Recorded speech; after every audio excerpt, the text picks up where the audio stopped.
Ahí dice mi amigo que te diga.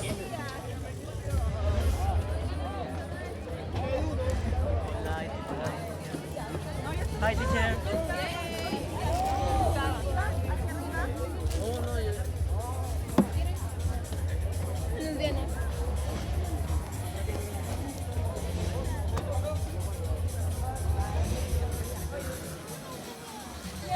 Bueno, es una buena belleza, no me importa.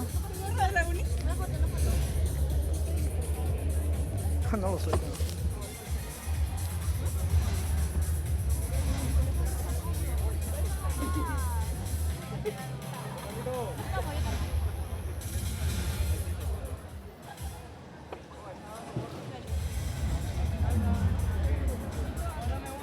Creo que todo el mundo va a gritar.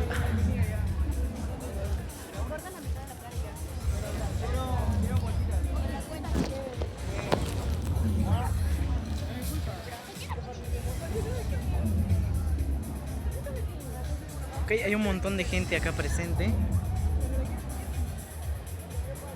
Vamos a vivir el espectáculo Cometa Fest.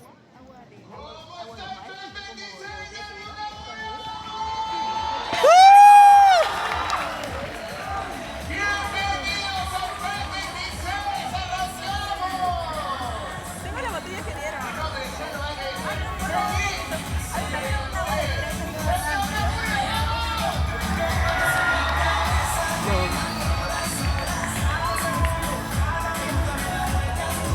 Bienvenidos al piso 8. Este es un momento muy especial para ustedes. Espero que les estén pasando increíble en el FED 26 y estar aquí para decidirse y descubrir. Y justo para eso estamos aquí el día de hoy. Vinieron a explorar, a hacerse preguntas y descubrir que el futuro tiene más posibilidades de las que creen. Estoy muy feliz de estar aquí con ustedes. Y tengo una pregunta para hacerles. ¿Quiénes de aquí sienten que necesitan tenerlo todo claro antes de dar el primer paso? Saber exactamente qué estudiar, dónde, por qué. A ver, levanten la mano. Sí, ¿quiénes son los que necesitan saber todo, todo? Ah, ya. ¡Aquí! No, mentira, está bien. Está bien, yo soy igual. Yo necesito saber las reglas, todo, cómo va a funcionar, cómo va a ser. Tienes razón. Pero también a lo largo de la vida he descubierto que no siempre es así. Y para eso, María Leighton viene a contarles que eso exactamente no funciona así. Ella no planeó su carrera paso a paso, la fue construyendo mientras avanzaba, sin esperar el momento perfecto. Y ahora escuchen eso, ¿verdad? Porque su camino lo fue armando de a poquitos y es increíble. Es investigadora doctoral de bioingeniería y Knight Genesis Scholar en Stanford. Fue investigadora de la NASA. Ha sido reconocida por Forbes y fundó Despegar Fellows y Científicas del Futuro para abrir oportunidades STEM a niñas y estudiantes de la primera generación.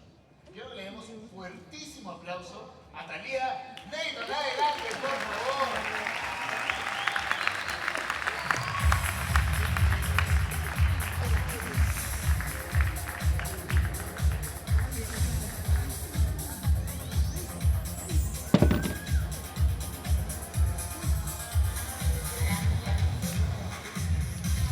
El aplauso para Thalía, por favor.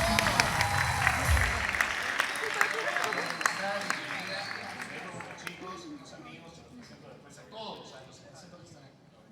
Thalía, te los dejo y nada, presten mucha atención. Bienvenidos a Construye una carrera que vale con Thalía Leighton. Adelante, el aplauso, por favor.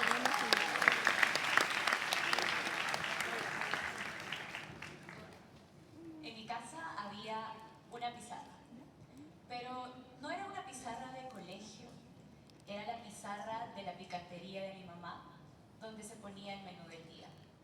Al inicio decía esto: el plato, el precio, lo que alcanzaba para cocinar y vender durante ese día.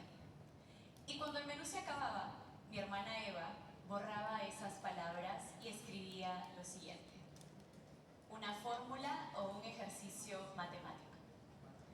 Recuerdo muy bien el ruido de la gente entrando a comer, el calor y el plumón casi sin tinta en la mano de mi hermana, mientras escribía algo que quizás iba a venir en un examen que todavía yo no entendía del todo.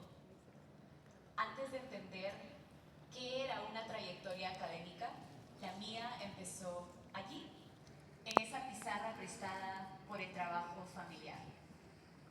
Soy Talía, soy la menor de 6 hermanos y hermanas. Nací y crecí en Pueblo Nuevo de Colán, en Piura, en una familia sostenida por el trabajo informal, la agricultura y una mezcla de tareas para que la casa funcionara. Durante muchos años, en esa casa, además, las vacaciones no eran exactamente vacaciones. Mientras otras personas descansaban, en mi casa había más trabajo, porque nos tocaba trabajar más y vender más comida porque más personas venían a comer. Además, soy estudiante de primera generación, lo cual significa que ni mi mamá ni mi papá fueron a la universidad. Mis hermanos, mis hermanas y yo somos parte de la primera generación familiar en acceder a educación superior. Hoy hago un doctorado en bioingeniería en Stanford y antes de eso trabajé en un laboratorio de la NASA. Pero cuando yo era niña, ni la NASA ni Stanford eran palabras cercanas a mí. No estaban dentro de las posibilidades que yo me imaginaba que algún día podía alcanzar. Esas palabras fueron llegando a mí por tramos, paso a paso.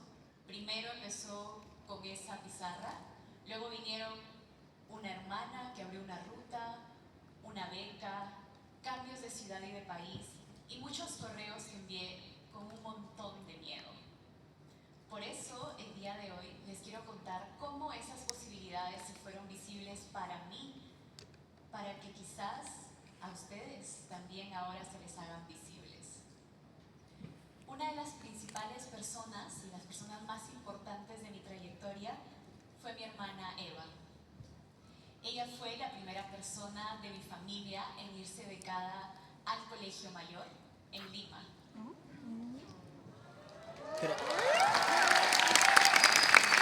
Sí, es el Colegio Mayor. ¡Viva el COAR, caray! Viene justamente de los colegios que originaron el Colegio Mayor. Y para quienes no lo conocen, el Colegio Mayor es un colegio que inició sus operaciones en Lima con un proceso de selección muy competitivo. Y cuando Eva venía de vacaciones nos contaba de sus clases de inglés, de robótica, de química, de cosas que para mí sonaban muy lejanas. Y yo al escucharla quedaba muy sorprendida, pero también me daba mucho miedo irme de mi casa. La idea de irme a estudiar tan lejos me daba bastante miedo. Pero para mi buena suerte, durante esos años en los que a mí me tocaría postular, se aperturaron los COAR, que son las sedes en cada región que en ese momento empezaron a replicar el modelo educativo del Colegio Mayor. Y para mi buena suerte, se estaba aperturando uno en el COAR Piura, llamado el COAR Piura, en mi región de origen. El COAR Piura. Entonces, yo decidí postular. Ya les he comentado que hay un proceso muy competitivo y selectivo para poder ingresar a estos colegios. Y tanto Eva como yo no tuvimos las posibilidades de poder prepararnos de forma particular. Lo hacíamos únicamente durante el tiempo que nos dejaba libre la picantería. Pero yo sí tuve algo que Eva no tuvo. Yo la tuve a ella, a una hermana mayor que ya había abierto una ruta, que ya había pasado por ese proceso de selección y que podía guiarme. Y desde ese momento empecé a seguirle los pasos, a seguir esa ruta que ella me había dejado marcada. Eventualmente estudié también en el mismo tipo de colegios, me fui becada también a la misma universidad donde Eva ya estudiaba becada, pero en el 2019 Eva falleció. Y se fue mi referente académico más cercano, la persona que me había mostrado que ese camino era posible. Y no me quiero detener mucho en la partida de Eva, porque no quiero convertir esta charla en una escena de dolor, pero se los quiero contar y la quiero mencionar porque mi trayectoria no se entiende sin Eva. Ella fue la persona que me dejó marcado ese camino. Se fue antes de la NASA, antes de Stanford, antes de los países que vinieron antes, como Francia y Canadá. Pero ella me ayudó a conocer ese mapa. Ella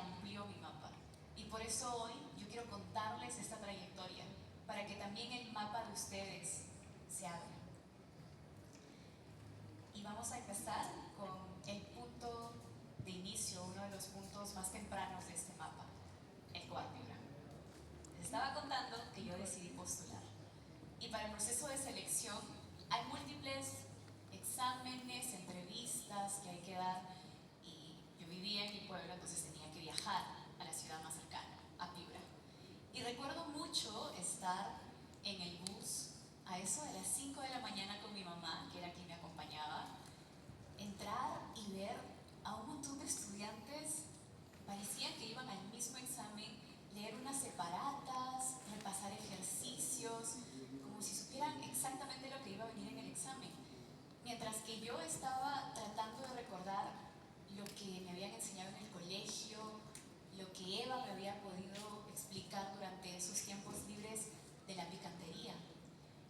Y esa sensación se ha repetido muchísimas veces.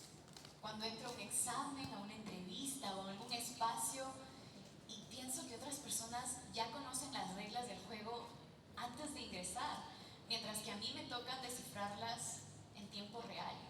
Y quizás a ustedes también les ha pasado eso, sentirse perdidas en ciertas situaciones. Pero eso no habla de lo que ustedes son capaces. Eso habla de que no todas las personas han tenido la misma exposición antes a la misma información. Y por eso hay algunas personas que tienen una ventaja. Pero ustedes pueden llegar también a recibir esa información en eventos como este, por ejemplo. Volvamos al proceso de selección. Yo no sé exactamente qué pasó ese día. Quizás sabía más de lo que yo me imaginaba, recordé más de lo que pensaba, o quizás también tuve mucha suerte. El punto es que funcionó. Y los resultados se publicaban, así como ahora también se publican en internet. Tenía que revisarlos. Pero había un problema. En mi casa no había ni computadora ni internet. Entonces me tocó alquilar una cabina. Era época de carnavales, afuera estaba la gente bailando, celebrando la fiesta, mientras que yo estaba ahí, sentada frente a una pantalla que cargaba tan lento, intentando buscar mi nombre y mi número de DNI. Y ahí estaba, me habían seleccionado para ser parte del Coar Piura. Irme al Coar Piura, para mí, significó irme a la ciudad más cercana. No era una distancia enorme, pero para mí ese ya era un desplazamiento gigante, porque estaba dejando mi casa, estaba entrando a un espacio con más privilegios, mientras en casa las personas de mi familia seguían navegando la vida cotidiana, tratando de resolver los problemas económicos, y eso a mí me generaba muchísima culpa. Dentro del COAR conocí otro mundo, pero también conocí otra realidad de la educación pública. Entendí que no todas las personas que estudiábamos en el COAR, a pesar de venir de colegios públicos, veníamos de la misma educación pública. Venir de un colegio de pueblo no es lo mismo que venir de un colegio de ciudad. Y todas estas cosas yo las fui aprendiendo dentro, en esa residencia en el COAR. Los años pasaron y eventualmente llegué a quinto de secundaria. Y recuerdo muy bien, un día estaba preparando una de mis exposiciones finales de artes visuales cuando llegó una persona y me dijo: Talía, te llama la directora. Y yo estaba súper asustada porque pensaba, ¿qué habré hecho ahora? Y esta persona me llevó, seguí con ella, subimos al auditorio y cuando entro había un montón de personas aplaudiendo. Eran mis compañeros y compañeras del colegio. Resultaba que 2 personas nos habíamos ganado una beca para UTEC. La persona que estaba dándome esta noticia era mi directora y tenía un documento en la mano con el logo de la universidad. Y yo estaba totalmente sorprendida, porque para empezar, no se lo había contado a nadie de mi familia, no le había contado a nadie que estaba postulando, solamente se lo había contado a Eva. Resulta que un día UTEC llegó, dio una charla y luego preguntaron quiénes quieren inscribirse al examen de admisión. Como todo el mundo se inscribió, yo dije, bueno, me voy a inscribir también, voy a probar. Después siguieron más procesos de selección y eventualmente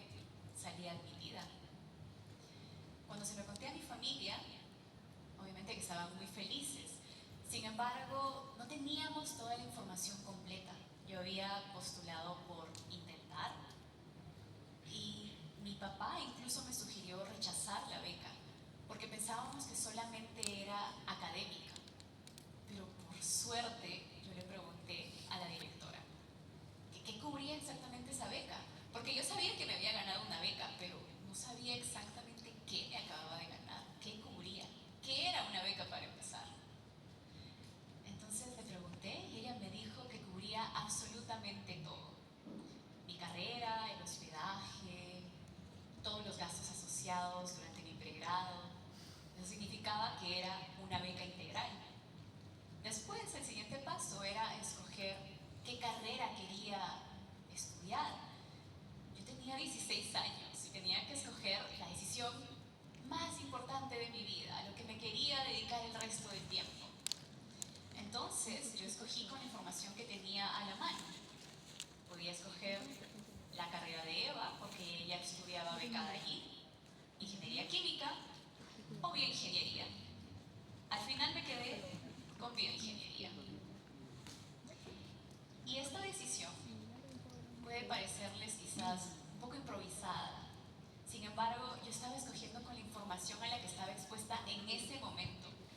Y muchas veces cuando nos preguntan qué carrera queremos escoger, también estamos respondiendo cuánto cuesta esa carrera, dónde queda esa universidad, si es que nuestra familia va a poder costearla o no, porque hay mucha información que tenemos que aprender.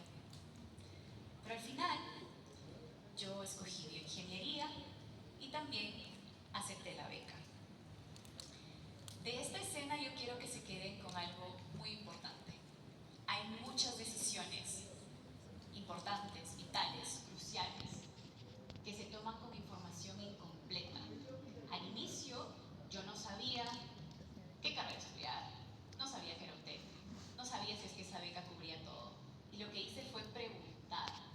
Así que si es que hay información que a ustedes les falta para tomar una decisión, pregúntenla. No perdemos nada en preguntar, ganamos más, ganamos información.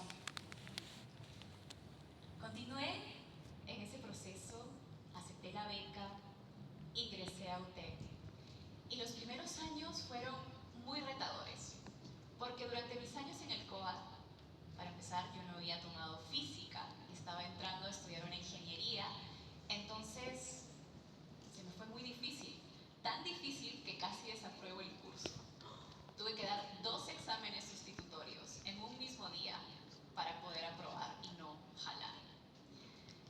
Durante mi segundo año, además, en el 2019, ya les conté que Eva falleció. Perdí a mi primer modelo académico a seguir, a mi más grande referente académico.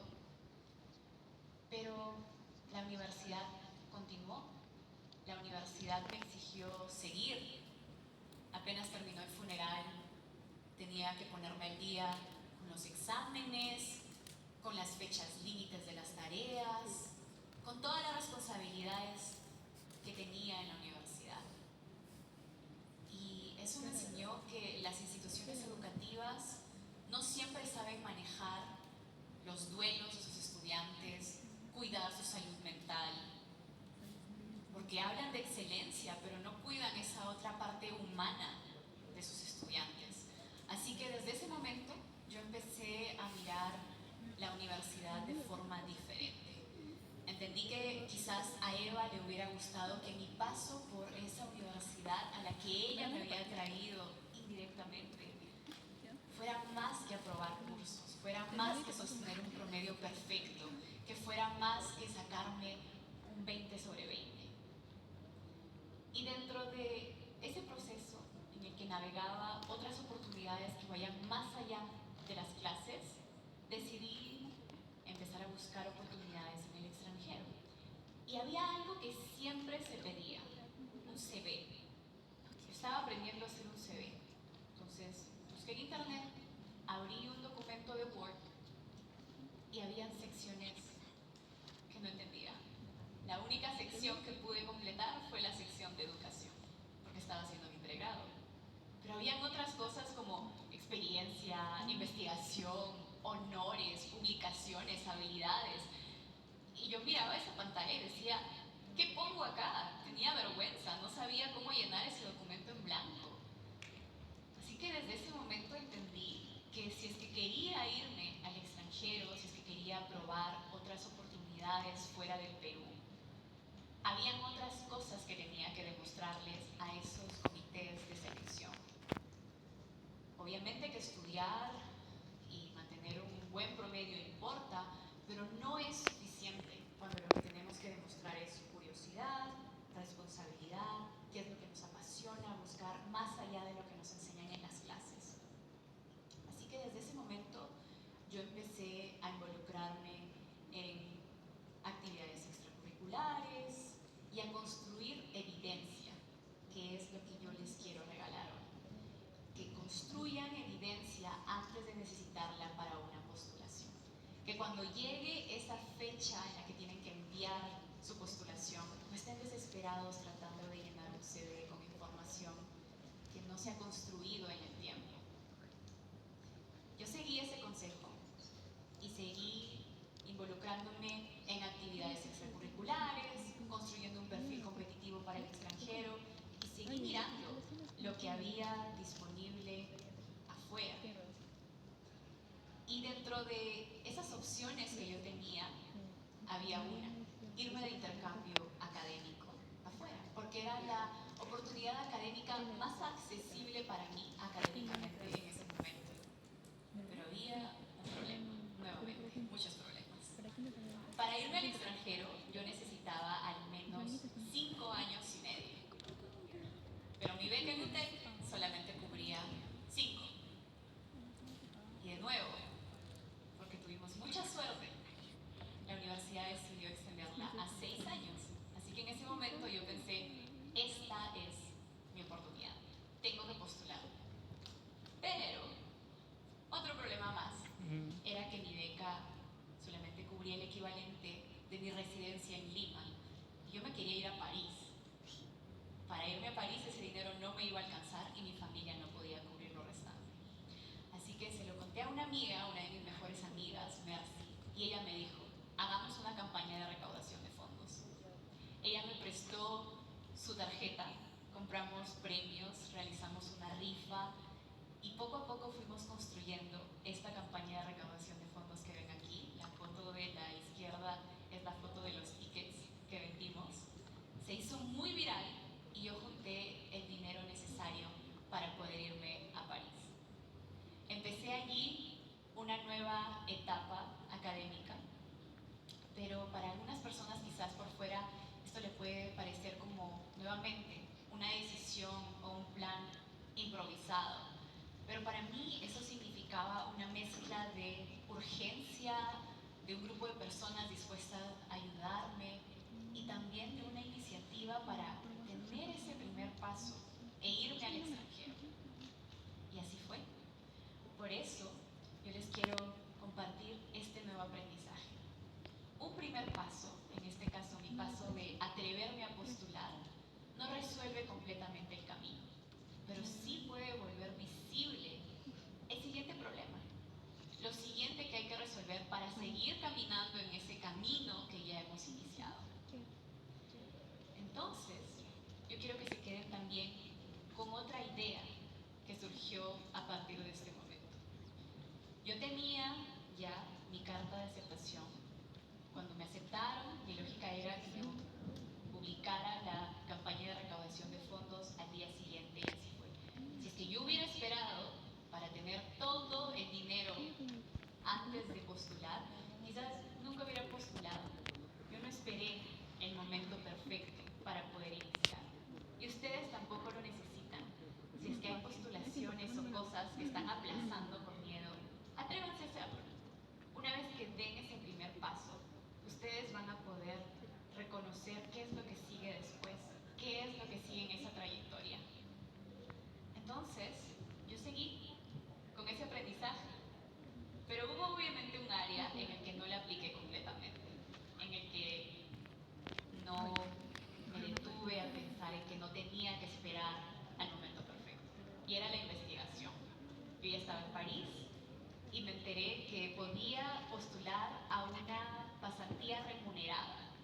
esa podía ser mi primera experiencia internacional de investigación. Encontré un laboratorio que me gustaba muchísimo y busqué el contacto de la persona que lo lideraba. Cuando lo encontré, le redacté un correo y después estaba a punto de enviarlo y me detuve a pensar, ¿y si mejor lo envío cuando corrija mejor mi CV? Y después dije, ok, ya tengo mi CV corregido. ¿Y si mejor lo envío cuando termine de entender todos sus artículos? Seguí leyendo los artículos y después dije, ¿y si mejor lo envío cuando me sienta con menos miedo para tener una entrevista? ¿Y qué creen? Ese momento nunca llegó.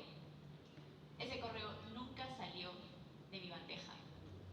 Se quedó allí, en borradores, y 4 años después, allí sigue. Me da vergüenza verlo, porque me recuerda a una oportunidad a la que yo no me atreví, una oportunidad que ni siquiera intenté. Pero más adelante, sí intenté otras cosas. Intenté mandar otros correos, no a esa persona, y esos correos eventualmente me llevaron a una pasantía en París y después a una universidad en Canadá, a hacer una pasantía más. Y desde ese momento, mis experiencias con las postulaciones empezaron a cambiar. Empecé a verlas de forma diferente, porque entendí que postular también te da nueva información. ¿Qué cosa buscan los comités de selección? ¿Qué información me falta? ¿Para qué fecha necesito ciertos documentos disponibles? Eventualmente llegué a Canadá a hacer mi segunda pasantía internacional y allí conocí a esta jefa maravillosa llamada Stephanie. Era un momento muy difícil personalmente para mí porque era un nuevo cambio de país, había mucho frío también y la distancia de nuevo me pesaba. Ya estaba mucho tiempo lejos de casa, había pasado 1 año desde que no volvía a Perú. Pero ella me dio la confianza de intentar el siguiente paso, que fue, creo que el más grande a lo que me había atrevido hasta ese momento. Ella me dejó liderar un proyecto de investigación que por primera vez estaba haciendo en su laboratorio y sin quererlo me dio las herramientas para poder atreverme a algo que ya estaba rondándome por la cabeza en ese momento. Escribirle a una jefa de un laboratorio en la NASA, que era un laboratorio que estaba desarrollando un modelo muy diminuto del cerebro humano para poder estudiar los efectos de la radiación espacial en el tejido cerebral. Encontré su contacto, escribí el correo y esta vez sí lo envié. Empezó un intercambio de correos que eventualmente me llevaron a tener una entrevista y cuando esa entrevista pasó, yo sentí que lo había arruinado todo. Todavía me acuerdo de estar en mi sofá llorando, desconsolada, porque pensaba que yo había arruinado todo, que tenía la única oportunidad y que me había ido mal en esa entrevista. Pero minutos después me llegó un correo, que creo que fue para que yo misma por dentro me diera los ánimos que pensaba que no tenía en ese instante. Decía que les había gustado mucho mi entrevista y desde ese momento siguieron los intercambios de mensajes, de información, hasta que eventualmente me invitaron a formalmente unirme al laboratorio. Llegaron los papeles, la visa, etc. Y por primera vez llegué al área de Silicon Valley, en el laboratorio de la NASA, que 1 año atrás yo pensaba que era solamente un sueño, todo por haber mandado ese correo.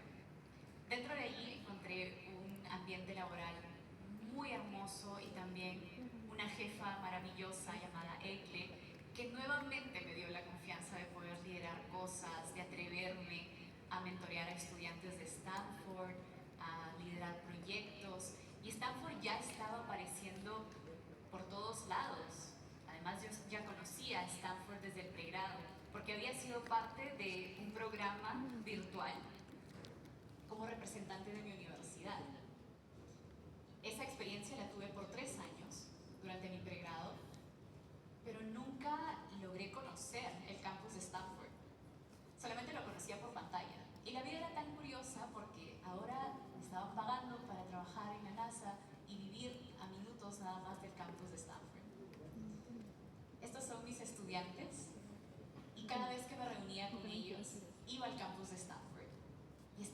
comenzó nuevamente a aparecer en muchos lados, en esos estudiantes, en el doctorado que mi jefa ya había hecho y también en la beca Knight Hennessy de la que un amigo me habló. La beca Knight Hennessy es la beca de posgrado plenamente financiada más grande del mundo y esa beca podía cubrir mi siguiente paso, que era hacer un doctorado. Sin embargo, yo ya tenía una maestría y yo pensaba que toda mi trayectoria iba a continuar en Europa. Pero el estar expuesta a este nuevo ambiente, a esta nueva información, a mí me dio la idea de que quizás podía intentar algo nuevo. Y así fue. Después de muchos momentos de reflexión, postulé a Stanford, postulé a Knight Hennessy, fui admitida y ahora estoy a puertas de terminar mi primer año del doctorado tras haber participado en 3 proyectos diferentes, incluido uno que está a punto de ser enviado al espacio. Y antes de que todo esto les suene a ustedes como una lista ordenada de logros, como una carrera completamente lineal, quiero decirles que en esta trayectoria yo me esforcé muchísimo, claro está, pero también tuve suerte, tuve a las personas correctas en los momentos correctos. Por eso, cada vez que ustedes sientan que no tienen esa información, que no saben cómo manejarse en un espacio, no significa que ustedes no son capaces de eso, simplemente no han tenido esa exposición antes. Y eso fue lo que también a mí me pasó. Pero hubieron momentos también en donde llegaron muchos rechazos a las postulaciones que había hecho. En el LinkedIn y en el CV aparecen la NASA, Stanford, las becas y muchas cosas más, pero no aparecen los tantos intentos que tuve al inicio para irme al extranjero porque todos fueron rechazos. Tampoco aparece que cuando yo estaba a punto de egresar, todas las empresas de Perú me rechazaron. Y mi primera oferta laboral fue de ese laboratorio de la NASA. Entonces, quiero que se queden con esta idea de que los rechazos no son malos. Los rechazos forman parte de nuestra trayectoria. Este, por ejemplo, es uno de mis rechazos de hace exactamente 2 semanas, a una beca a la que le había dedicado muchísimo tiempo. Ya con estos galardones de NASA, Stanford, siguen viniendo rechazos. Son parte de nuestra trayectoria. Y también la suerte es parte de la trayectoria, no solo de la mía, de todas las personas que van a escuchar durante estos días. El esfuerzo por sí solo no explica toda su trayectoria. Y los no también son parte de ese camino. Hay que abrazarlos.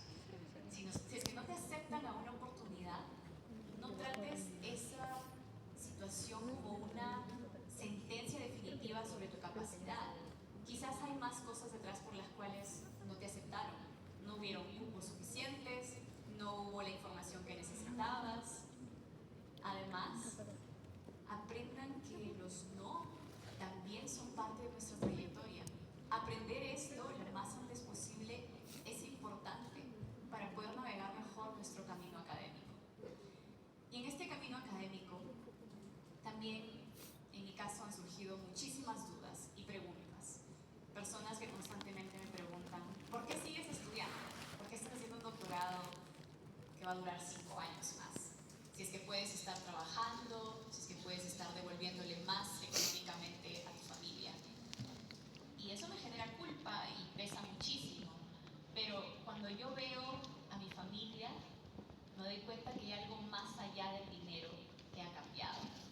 Cuando miro, por ejemplo, a mis sobrinos pronunciar palabras como NASA, Stanford, beca, universidad, me doy cuenta que esas palabras ya son visibles para ellos y que a pesar de que no sepan exactamente qué significan, ya las pueden tener en su vocabulario y como posibilidades para que en el futuro se imaginen haciendo esas mismas cosas o cosas diferentes, pero que al menos las tengan en sus posibilidades. Por eso, si es que aquí hay padres de familia, madres de familia, ustedes quieran compartirle esto a sus familias, compártanles de que cada vez de que hay una convocatoria o una oportunidad, no la rechacen, que aprendan juntos qué información hay, que no la descarten. Porque así como esas oportunidades fueron visibles para mí al inicio y ahora son visibles para mis sobrinos, ahora esas oportunidades también pueden ser visibles para sus propias familias. Y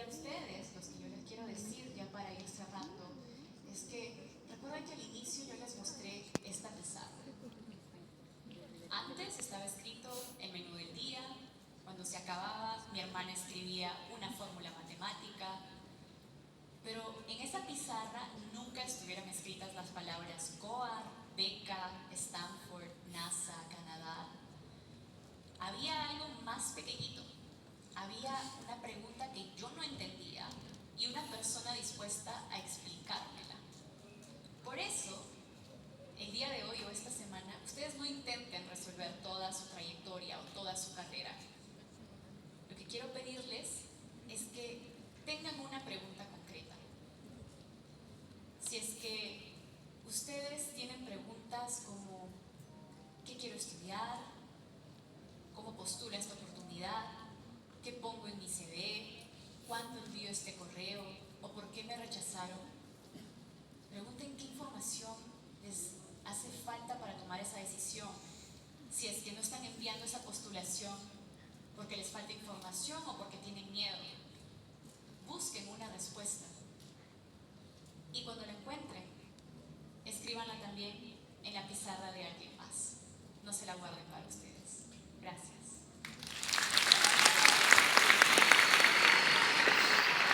Bravo. Buenísimo.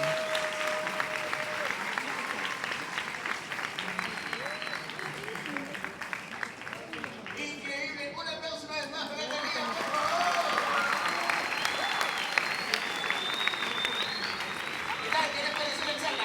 Increíble, ¿verdad? Increíble, realmente. Muchísimas gracias por haber escuchado con toda la atención del mundo. Pero sí les recuerdo, el FES 26 todavía no termina. En el piso 4 nos esperan los talleres y asesoría vocacional. Estamos preparados para ustedes ese día. Uy. Si aún tienen dudas sobre qué estudiar, qué elegir, esa es la charla, ese es el momento. Y si ya la tienen más o menos clara, levanten la mano y la tienen más o menos clara. Sé mi gente, me dejan bien clarita. Los que ya la tienen más o menos clara, igual vayan haciendo los pasos porque sabemos no que descubrir, siempre vale la pena. ¿Sí? Ahora sí, sigan con la experiencia del FES 26, sigan las indicaciones de sus guías y sáquenle el jugo este viernes. Nos vemos en la próxima. Chao chicos, muchísimas gracias. Bye, bye, bye. Ahora, ¿dónde consigo el número de Natalia? ¿Qué hago? La perdí, maldita sea. La perdí. Pero estuvo buena la charla, me encantó.